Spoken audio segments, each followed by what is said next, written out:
जो सामाजिक न्याय की बात करेगा वो हमारे मोर्चे के साथ रहेगा, और जो पूंजीपतियों की बात करेगा, कारपोरेट की बात करेगा, वो हमसे दूर रहेगा, और हमारी लड़ाई ही पूंजीवादियों के खिलाफ है। भारत की राजधानी दिल्ली में जहां पर सभी प्रदेशों के लोग कामगार हैं, काम करते हैं, यहां पर भाजपा ने एमसीडी में इतनी साल राज किया, लेकिन वहीं पर सारे अधिकारी नोचने में लगे हुए हैं, कहीं टैक्स वसूल करने में, कहीं आपका जो है ना चालान भरने में। जनता को बिल्कुल नोच लिया है, लूट लिया है और सुविधा कोई दी जो नहीं। भारतीय महागठबंधन के बैनर के नीचे लड़ रहे हैं और तीसरा मोर्चा बना करके हम चल रहे हैं, क्योंकि हम ये देख चुके हैं कि यहाँ पूंजीपतियों की सरकार है, यहाँ झूठ बोलने वालों की सरकार है, और किस तरह से एमसीडी को इन्होंने लूटा है और किस तरह से झूठे वादे करके इन्होंने जनता को धोखा दिया है। सामाजिक न्याय को की भावना को इन्होंने तार तार कर दिया। तक 100% आरक्षण, जिसकी जितनी संख्या भारी उतनी उसकी हिस्सेदारी, जब तक लागू नहीं हो जाता, तब तक हम संविधान लागू नहीं हो जाता, तब तक की ये लंबी लड़ाई है।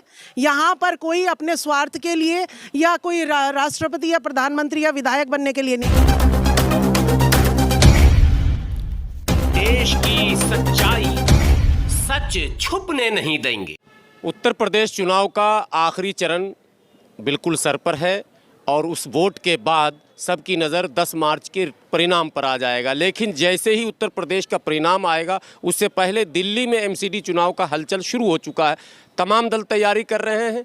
आज अभी कनॉट पैलेस में एक आपात बैठक हुई जिसमें कई दल के लोग सम्मिलित हुए हैं और ऐलान करने जा रहे हैं तीसरे मोर्चे का। जी हाँ, उत्तर प्रदेश में भी प्रयोग हुआ था, उसका परिणाम 10 मार्च को पता चलेगा, लेकिन दिल्ली में पहले से तैयारी चल रही थी।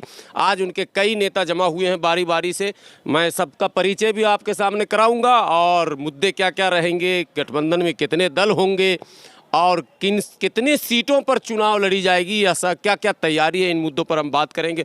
सबसे पहले सर, क्या नाम रखा है इस गठबंधन का आपने? देखिए, इस गठबंधन का नाम तीसरा मोर्चा है, और भारतीय महागठबंधन जो उत्तर प्रदेश में पहले से ही चुनाव लड़ रहा है, विपक्ष की प्रमुख भूमिका में है, उसी मोर्चे के तहत यहाँ दिल्ली में एमसीडी के चुनाव लड़े जा रहे हैं और जिसकी तैयारी पूर्ण रूपेण शुरू कर दी गई है। आज कितने दल होंगे आपके साथ? हमारे यहाँ जो आज हमारे आपात बैठक हमने बुलाई है, उसमें 7 दल हमारे यहाँ मौजूद हैं इस समय, लेकिन हमारे मोर्चे में 20 दल मौजूद हैं जो भारतीय महागठबंधन के बैनर के नीचे लड़ रहे हैं और तीसरा मोर्चा बना करके हम चल रहे हैं, क्योंकि हम ये देख चुके हैं कि यहाँ पूंजीपतियों की सरकार है, यहाँ झूठ बोलने वालों की सरकार है, और किस तरह से एमसीडी को इन्होंने लूटा है और किस तरह से झूठे वादे करके इन्होंने जनता को धोखा दिया है। सामाजिक न्याय को की भावना को इन्होंने तार तार कर दिया है उसको, और एक आम आदमी को न्याय दिलाने के लिए, एक गरीब आदमी को न्याय दिलाने के लिए, एक दलित आदमी को न्याय दिलाने के लिए हम ये सामाजिक जो मोर्चा बन रहा है, तीसरा मोर्चा, उसके बैनर के नीचे दिल्ली एमसीडी के चुनाव लड़ेंगे। और छोटे दल जो जिनका संपर्क आपसे नहीं हुआ, यदि वो संपर्क करना चाहें, जुड़ना चाहें, तो उनके लिए दरवाजे हैं खुले हुए? बिल्कुल दरवाजे खुले हुए हैं, क्योंकि जो सामाजिक न्याय की बात करेगा वो हमारे मोर्चे के साथ रहेगा, और जो पूंजीपतियों की बात करेगा, कारपोरेट की बात करेगा, वो हमसे दूर रहेगा, और हमारी लड़ाई ही पूंजीवादियों के खिलाफ है। मुख्य नारा सामाजिक न्याय है, और जिसकी जितनी संख्या उतनी उसकी हिस्सेदारी। हम उस आधार पर चल रहे हैं, और शोषण, उत्पीड़न और अन्याय के खिलाफ ये हमारी लड़ाई है। नारे से सर पब्लिक डर जाती है। बसपा ने ये नारा दिया था, जिसकी जितनी संख्या भारी उसकी उतनी हिस्सेदारी। बाद में हो गया जिसकी थैली जितनी भारी, तो जान ही रहे। तो क्या यहाँ आपके इस महागठबंधन में कहीं इस तरह का प्रोसेस तो नहीं होगा कि पहले पैसे लाओ फिर टिकट लो, ये सब तो नहीं चलेगा? देखिए, ये सब गरीब दल हैं और गरीब आदमी की आवाज़ उठा रहे हैं। गरीब आदमी के साथ आज तक न्याय नहीं हुआ है, इसीलिए इस मोर्चे की आवश्यकता पड़ी है। यदि वो तथाकथित जिनका नाम आपने लिया है वो कुछ काम करते, जनता की आवाज़ को उठाते, गरीब आदमी की आवाज़ को उठाते, महिला सम्मान और सुरक्षा की बात उठाते, तो हमें संघर्ष करने की आवश्यकता ही नहीं पड़ती। हम भारतीय संविधान को पुनर्जीवित करने के लिए, भारतीय संविधान को लागू करने के लिए और भारतीय संविधान को आखिरी आदमी को न्याय दिलाने के लिए इस मोर्चे का गठन किया है, तीसरा मोर्चा। और ये जो इन पूंजीवादियों की सरकार है, कारपोरेट की सरकार है, और जो धार्मिक उन्माद फैलाने वालों की जो सरकार है, हम इसे उखाड़ फेंकेंगे और नए सिरे से इस दिल्ली का पुनर्गठन होगा, एमसीडी के माध्यम से होगा, और एमसीडी में स्वच्छ सरकार जाएगी, और उसके बाद दिल्ली सरकार भी, और उत्तर प्रदेश में, पूरे देश में ये अच्छा, मैं प्रश्न जो करना चाह रहा था, आप उसका उत्तर दे रहे थे। आम जनों में ये संदेश जाता है कि चुनाव से पहले लोग जमा होते हैं, चुनाव के बाद फिर बिखर जाते हैं, जबकि ये लड़ाई बड़ी है। जो नारा आपका है, ये नारा तो बहुत बड़ा नारा है।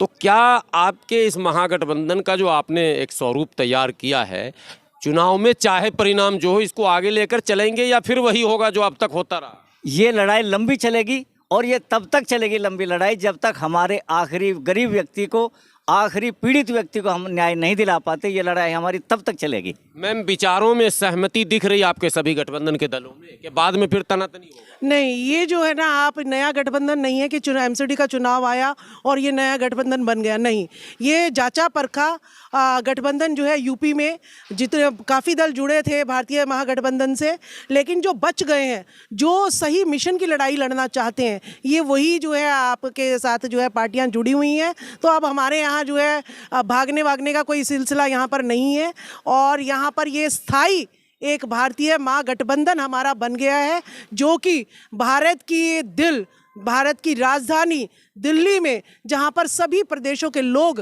कामगार हैं, काम करते हैं, यहाँ पर भाजपा ने एमसीडी में इतनी साल राज किया, लेकिन वहीं पर सारे अधिकारी नोचने में लगे हुए हैं, कहीं टैक्स वसूल करने में, कहीं आपका जो है ना चालान भरने में। जनता को बिल्कुल नोच लिया है, लूट लिया है और सुविधा कोई दी नहीं है। आप लोग सब चेहरे जो दिख रहे हैं जाने माने चेहरे हैं, संघर्ष करते हैं, कई कार्यक्रम में आप लोग ने बढ़ चढ़ कर हिस्सा लिया है, पिछले कई वर्षों से देखा जा रहा। तो लेकिन जो एक प्रश्न है वो चुभता हुआ प्रश्न है, क्या बिखराव होगा या मजबूती से लड़ा जाएगा, चुनौती का सामना किया जाएगा? देखिए, यहाँ पर जो है बिखराव वगैरह कुछ नहीं होगा। ये तो जब तक 100% आरक्षण, जिसकी जितनी संख्या भारी उतनी उसकी हिस्सेदारी, जब तक लागू नहीं हो जाता, तब तक हम संविधान लागू नहीं हो जाता, तब तक की ये लंबी लड़ाई है।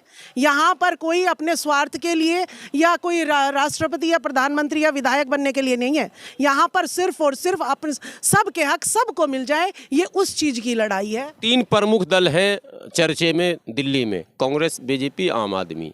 यदि आपका महागठबंधन एक सशक्त रूप धारण करता है और कोई पार्टियां आपको ऑफर करती हैं, तो इन तीनों में किसको आप स्वीकार?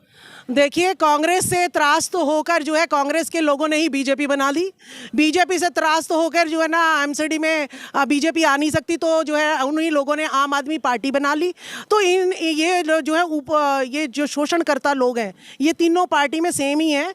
तो इन्होंने तो हमारा शोषण ही किया है, तो हम इन पार्टियों के साथ नहीं जाएंगे जो हमें पहले ही शोषण कर चुकी हैं। हम उनके तलवे चाटने दोबारा थोड़ी ना जाएंगे।